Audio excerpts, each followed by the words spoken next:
Avem un anunț de făcut. Ce ai? Stai, ce ai în mână? O mingiuță de la Heineken. Antistres? Yeah. Gimme. Cu UEFA Champions League. Hai, dai antistres. Ce fain. Da. Zi. Pentru anunț. că... Ia. Pentru că... Pe data de 31 mai Vom 2025 vom fi la finală! Mulțumim, Heineken! E pentru prima oară în viața mea Când mă duc la o finală. când mă duc la un meci în afara... nu mint, la un meci de asemenea învergură. Am fost acum de curând, că am fost în state, am fost să-l văd pe Messi la Inter Miami. Și l-ai văzut? L-am văzut, da, nivelul de acolo este un pic peste nivelul din România.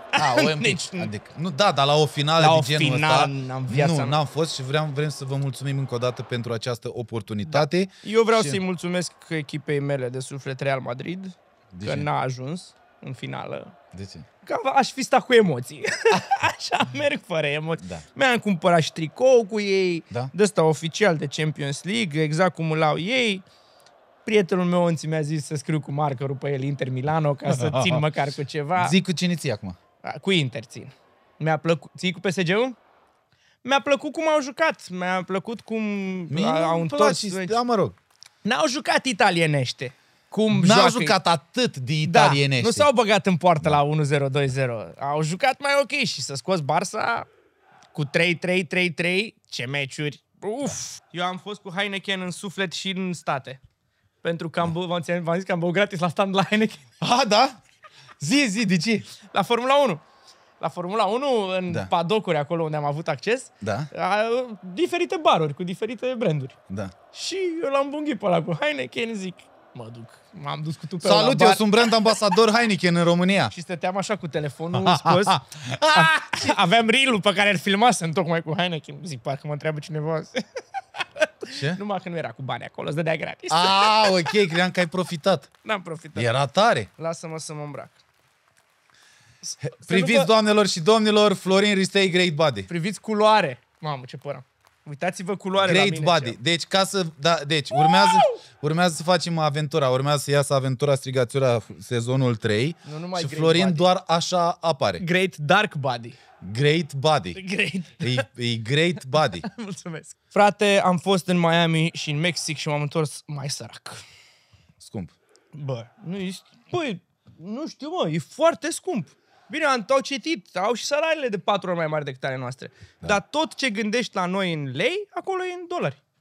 Deci un drum de 40 de lei cu ride sharing-ul la noi, e 40 de dolari acolo. Mâncarea, nu-i de 4 ori mai scump, dai de 2. Restaurantele bune. Nu. 2 oameni, nu pleci fără 500 de dolari. Așa. Eu când vă zic că el îmi face reclamă proastă. Ai fost. Mamă, băutura, să te îmbeți într-o noapte, păi îți dai o avere să te îmbeți. Da. Un shot, 20 de dolari, dă-le mama lui de shot.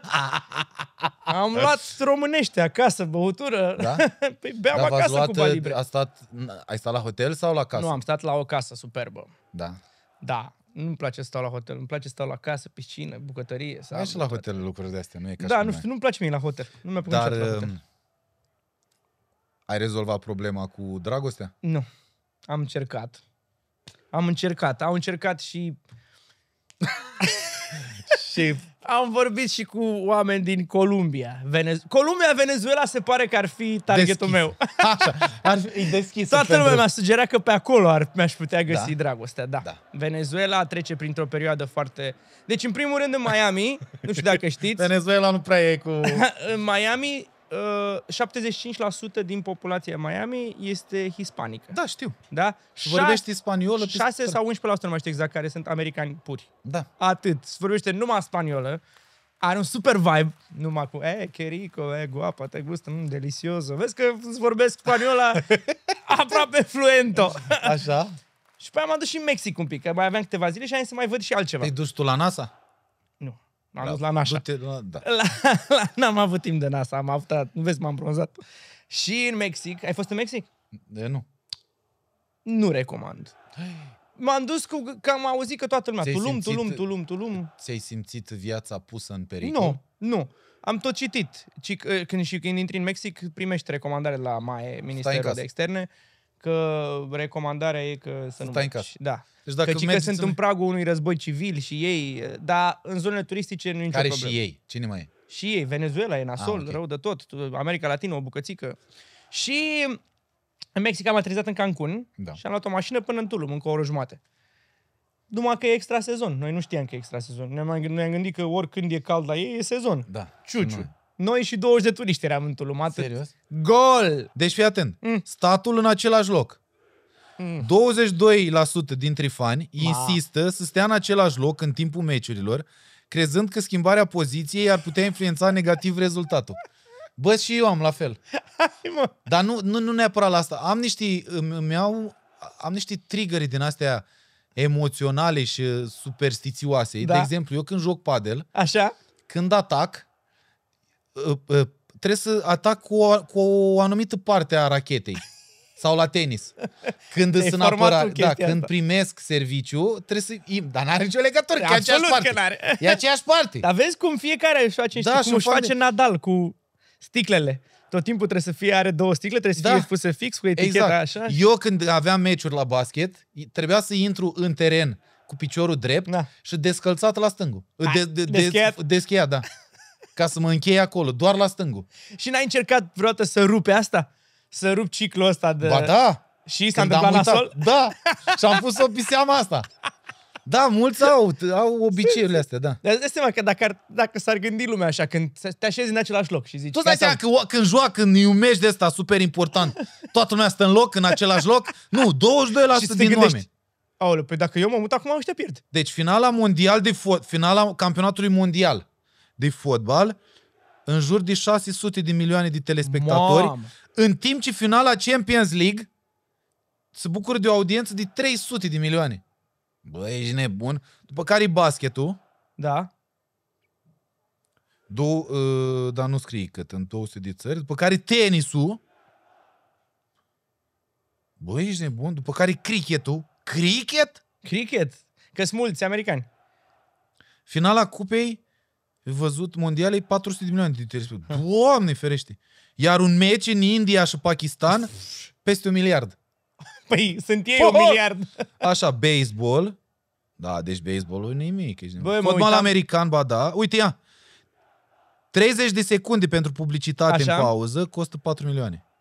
30 de secunde, 4 milioane. Formula 1 pe locul 7, golf, atletism, hockey pe gheață, boxul, volei, badminton, snooker, ciclism în not, arte marțiale, NASCAR, rugby, hockey pe iarbă, curse de cai, tenis de masă, gimnastică, MotoGP, mamă ce s-o dus. Mă uitam acum în state, cât de deșteaptă a fost mișcarea lui Beckham cu Messi și cu a aduce oameni acolo, pentru că, cum s-a întâmplat și cu Formula 1, că un show TV l-a crescut și a adus audiențe de tineri care au înțeles ce înseamnă și a propulsat sportul, așa și ăștia. Acum America toată se uită la meciuri cu Messi, el fiind european și pe stadion, băi, cred că 90% din oameni de pe stadion aveau tricou cu Messi și strigau numele lui.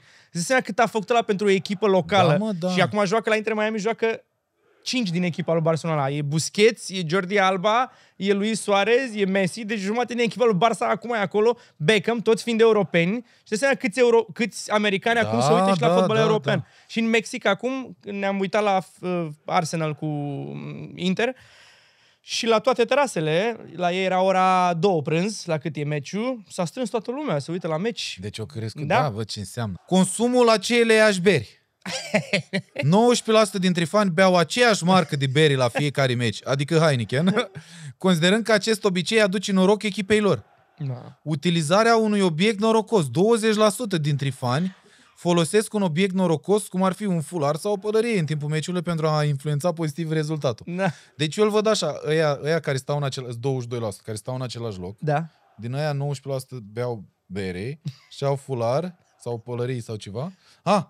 Oprirea telefoanelor. Asta fac și eu. Să nu te deranjezi nimeni. Unii fani își opresc telefoanele și le lasă într-o altă cameră în timpul meciului pentru a se concentra complet și a nu perturba energia echipei. Auzi, mă, eu aș vrea să aflu de la oameni de la Heineken, dacă ajungem acolo și ne întâlnim cu cineva, care a gândit, sau dacă a gândit, culoarea. Dacă a fost targetată special pentru sport. Nu cred. Nu? Nu cred. Pentru că nu multe beri sunt în recipient verde.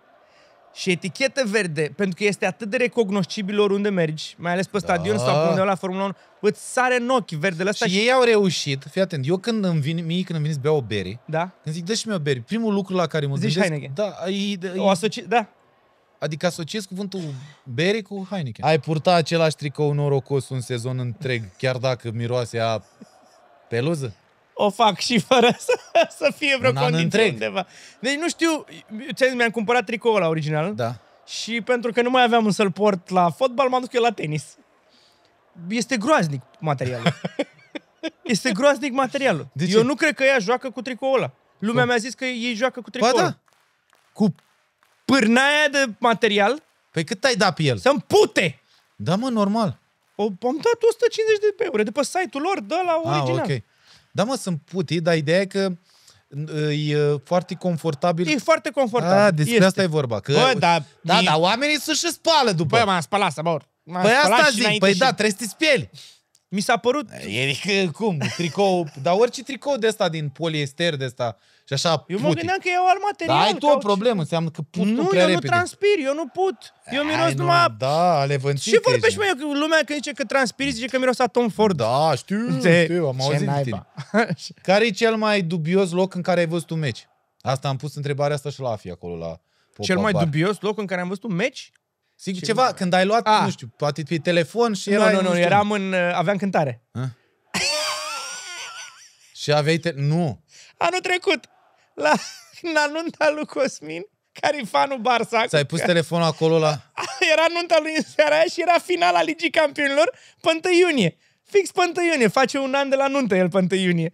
Și era Real în final, ai nebunit. Și eu am o măsuță așa când cânt. Unde spui versuri. Am pus... Nu, pun paharul și penele. Acolo pe măsuță. Și mi-am lăsat un pic telefonul așa. Și în timp ce cântam, m-a intrat mizeria asta în Stand-by. așa, da. Și mai mă duceam cu capul deasupra lui așa ca să-mi vadă fața să se deblocheze. Și când a dat gol, am oprit cântarea așa. 2-0! Doamne fer. Doamne M-am ferește. uitat și cred că m-am uitat și pe o scenă odată, pe o scenă mare eram. Și m-am uitat la juca România. Eram în aer liber undeva și tot așa La la România știi cum, să acceptă, că Da. toți românii. Cumva așa erau spărați că ești la concert cu tine în loc să uite la meci. Adică na, înțeleg. Mai nimeream nunți de-astea la care picau în seriile cu concerte, care picau în seriile cu Meciuri. fotbal, da, și vedeai de la primul set, când se făcea ora meciului, dispăreau toți bărbații, se duceau într-o cameră undeva și rămâneau doar femeile pe ringul de dans. Deci, dacă ai fi portar, care ar fi porecla ta? Și-a luat. Florin degete fine. Da, da. Florin fast fingers. Florin Mănușă de aur. Pe cine alegi dintre. să vezi o finală? Cu Spic? Așa. Sau? B, varianta B. Okay. Sau cu o fostă Ei, care ți-a greșit. cu spic. Dar stai! Dar are proiector 4K și un Heineken rece. Nu-mi trebuie nici berea ei, nici proiector. Nici proiector. Că berii poți să-ți cumperi singur. singur. Deci cu mine. Cu tine. Ok. Deci, ca să înțelegeți, măcar nu am fi noi prieteni, dar ești mai important decât fostele. Asta e bine. Asta e bine. Care e cel mai mare sacrificiu pe Așa. care l-ai face pentru ca echipa ta să câștige UEFA Champions League? Echipa ta preferată. Ia. Doamne, abia Aș aștept să vedea merg. meciul cu fosta. Pentru asta m-aș duce. Să câștigi. Vai, Bă, mi-am dat seama că uneori, Ah. uneori te superi așa, iurea, ca măgarul păsat când nu se califică pe echipa ta preferată. Da. Nu se întâmplă nimic, nu e Nimic. niciun capăt de țară. Nu ți se schimbă viața cu nimic, nu se întâmplă nimic. Da, Băi, eram așa supărat, zic, ia uite, bă, dat-o afară pe Real, bă, zic. Dacă ar fi să compui imnul Champions League cu versuri noi, Care ar fi primul vers? Hai că ți-ai dori asta aici. Nu. Dacă apuci vreodată să compuni imnul Champions League, după aia te lași. La revedere! Încasezi toată viața. Nu cred că aș fi în stare. Mai fac muzică pentru film. Mai faci din când în pentru când. reclame, mai fac așa. Nu e simplu. Deloc. Și m-am uitat la un documentar cu Hans Zimmer unde explică tot procesul ăsta cum... Deloc nu-i simplu, ești nebun. E super greu și să surprinzi starea în muzică. Adică, uite, când auzi acum imnul Champions League ăsta, E și asociat cu absolut imagini și cu emoțiile din trecut și precedente. Dar ăia care fac imnul și care fac muzici de astea special pentru anumite chestii au o grămadă școală pe faza asta. Pentru că ei știu că anumite intervale din muzică îți dau o anumită stare. Anumite frecvenții rezonează diferit cu corpul uman. Adică Gvarta, de exemplu. Imnul nostru începe cu o Gvarta. Da. Deștea, care este un interval perfect, care înseamnă grandiozitate, care înseamnă o grămadă de senzații. Da. La fel ăla, cred că Mixolidianu, dacă nu mă... Corectează-mă, Liviu, că tu faci școală. Mixolidianu e la pe imnuri? Da, da, da, da, da, da, da. Ăla care are cu... Exact. Cu care are 3 tonuri după altul. Cine e ăla? Lidian? Lidian, Mixolidian. N-am fost foarte mult la școală. Lidian, adică e un băiat...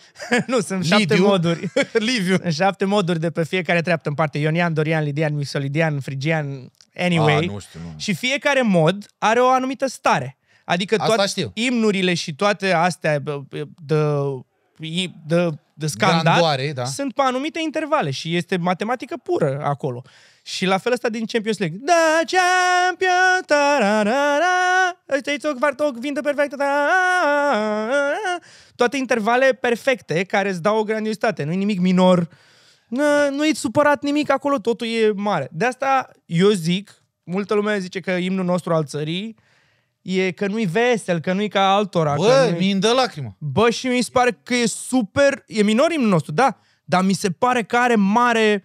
Are power. Da, și te dă într-o stare, da. Deci, da, na, na, na, na, na. Când a apărut Ronaldo ăla clasicul, în echipa Braziliei mai era un Ronaldo, pe care îl chema tot Ronaldo. Și au schimbat la numele Ronaldo. Nu. Și când a venit ăsta pe Ronaldo clasic, l-au denumit Ronaldinho. După care a apărut Ronaldinho și a trebuit să-i schimbe numele Ronaldo ăla. Și l-au pus numele primului Ronaldo care era în echipă, l-au numit Ronaldao. I-au dat Ronaldo pe care îl știm noi și l-au lăsat pe Ronaldinho. Dar Ronaldo ăsta e un fel de Ion, nu, la ei? Sau cum? Sau... Cred că e la brazilian, da. Cred că e destul de... Sau Andrei, sau... Ronaldo. Da, nu? Ce jucător? Ți-azi, l-am văzut. Pe Ronaldinho. Pe Ronaldo. Ronaldo. La ce? În Sao Paulo. Nu cred. Când ai fost în în Brazilia la... El și cu Perez. Hei, tu crezi fraier, băi? Mai avea ciufăl aici? Nu.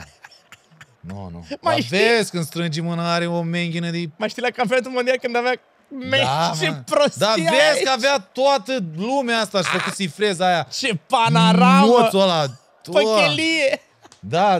Dar tu aveau toți biciușcari aveau. La o finală Champions League, da, se consumă în medie câte milioane de litri de bere. Peste 1,2 milioane de halbe de bere. 1,2 milioane de halbe de bere. Băi, ești prost. Aproape cât produce o microberărie medie într-un an. Iar în orașul gazdă, consumul crește cu până la 60% în weekendul finalei. Și că în jurul... Adică, ce vorbești? Trofeul Champions League este frecat cu șervețele speciale din microfibră după fiecare poză. Da, UEFA are un handler oficial al trofeului care stă cu un prosop tot meciul. Ce scrie, frate, pe cartea ta de muncă? Frec cupa. Să trăiești. Și câți bani? Băi, frate, frec cupa, o frec cam așa odată la 2 ani, la 4 ani. Da, odată pe an. Odată pe an o freci. Dacă e în fiecare an. Odată pe an, ești nebun. Și cât o freci?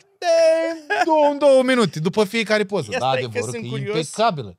Sunt curios de... Ce? Din ce e făcută. Cupa? Da. Ia să vedem. Ia. Trofeul UEFA Champions League, cunoscut și sub denumirea de Cupa cu urechi mari. Argint masiv. Argint E argint masiv. Are înălțime de 73 de centimetri și cântărește 7,5 kg. Designul a fost făcut în 67, creat de bijutierul elvețian Jürg Stadelmann. Ok. De menționat că trofeul original rămâne în posesia UEFA, nu se dă câștigătoare. Echipele câștigătoare primesc o replică care trebuie să rămână în controlul clubului și nu poate părăsi țara fără acordul scris al UEFA. Eu am o teorie. Ia spune. Mă gândeam de ce a ales Messi Miami și ăștia partea America și ăștia arabii. Cred că nevestele au jucat un rol foarte important. Adică, cred că nevasta lui Messi și a lui Suarez a zis, bă, stai, bani unde luați? Oricum luați și la arabi, luați și la... Oricum e sătul de bani. Unde e mai mișto viața? Unde vrem să o ardem bară? Acolo e mișto. Da, mă, dar nu compari cu viața din poziția America. lor. Din poziția... Da, da. Din poziția lor, e vezi un pic că o țară un pic mai zei. închisă. Zei acolo, fac ce vor ei. Zei, dar, doamnele, să ies la Miami, pe stradă, se duc Lasă, la doamne, magazin. că iau soții. Păi de asta zic, soțiile cred că au decis. Asta a zis, noi mergem în Miami, a zis aia lui Messi. Mergem fata mea în Miami. Dar joci și tu 2-3 ani, te rog eu, dai interesul pe aia, nu țărea noi, nu joci nici. Bă, dar se vede așa de dezinteresat pe teren. Normal, bă, dar e sătul, îți dai seama. El acum e marketing mult. Și am văzut o fază la, nu știu dacă se face pe toate stadioanele, udă gazonul înainte să înceapă. Se face peste tot? Poate le place mai tare? Datorită climei. Poate că se usca repede sau așa. Deci îl udau la nivelul în care, după ce îl udau, îl dădeau apă la o parte de pe el. Și am văzut că udau și mingea tot timpul. Nu știu, poate le alunecă mai bine. Da, eu... Poate dacă e clima uscată. Probabil, da. Deci noi plecăm în Germania pe 30. Pe 30. Pe 31, pe 30 seara. Mergem la o petrecere ceva. Da. Pe 31. E finala. E finala. Mai avem niște activități pe acolo, așa. Da. Pe 1 dimineață la ora plecăm 8. Ca să ajungă omul la concert la Arene. Asta dacă nu întârzie avionul sau ceva. Eu, în prima fază, am refuzat această oportunitate. Și eu l-am amenințat. Și eram chiar la repetiții cu băieții. Și mi-a scris, poți la finala Ligii Campionilor? Și am zis, da, normal. Și după aia, când am văzut pe cât e, zic, băi, nu pot, e fix înainte, e în ziua concertului, zic, n-am cum. Dar știi cum e, dacă atunci probabil aveai 200 de bilete. Zic, ce mai fac? Nu mai fac. Și eram cu băieții la studio și zic, mamă, le-am zis întâi, mamă, zic, super fericit, mă duc. Da. Și pe aia zic, nu pot să mă duc, e pe 31. Și băieții zic, du-te, bă, zic, ai bă cum să mă duc o zi înainte. Și ai bă că doar nu repeta o zi înainte, atunci repetăm până vineri și după aia... Zic, da, mă, zic, dar e un pic riscant așa în ziua aia. Zic, mă, merge. Hai, vedem. Și prieteni bune ai? Da, chiar am avut niște prieteni suportiv. Da. Serios? Suportiv. Și, da, așa, pe 1 ne întoarcem, la prânz ajungem. Până la 12, da. Cam tricky. La 12, la 1 și Florin se duce, eu m-am oferit să-i fiu șoferul în ziua, dar nu vrea. Na. Te aștept seara frumos. Se duce. Păi nu, că eu să vin înainte de să vină. Înainte, pe la 6, acolo începe. Da. Bă, ține-mi un loc de parcare. Așa, 1. Așa, după care e așa. După care vine vara. Vine vara. Abia aștept vine vara. La piscină cu mine? Să-mi arăt trupul? Nu, bă, sunt fete frumoase. Sunt, da. Singure? Nu știu dacă singuri, tu pentru asta vii? Eram într-un club seara și zice, vorbea engleză foarte bine, dar după aia am întrebat de unde e, Argentina. Și din vorbă în vorbă zic, voi cum ziceți, daddy sau cum? Și zice, no, nosotros en español no llama daddy, es papacito. Când mi-a zis papacito, zi, bă, nu te-ai pupat cu nicio fată? Mi-a curs sângele în vene, nu răspund la această...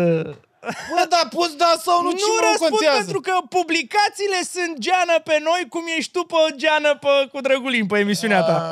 Da? Deci nu răspunzi dacă te-ai pupat cu o fată? Nu. Te-ai luat în brații cu o fată? Da. Deci gata, te-ai și pupat. De unde știi tu? Păi nu te e așa. Cum să nu? Bună ziua! Ei, dă-te!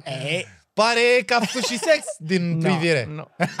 Păi asta e problema ta, mă! Nu e problema, întreb. Păi da, tu crezi că pe oamenii interesează asta? 100% avem o audiență foarte mare de fete. Da. care sunt, cărora le place de Dacă tine. avem o audiență mare de fete cărora le place de mine, le rog Da. să-mi scrie.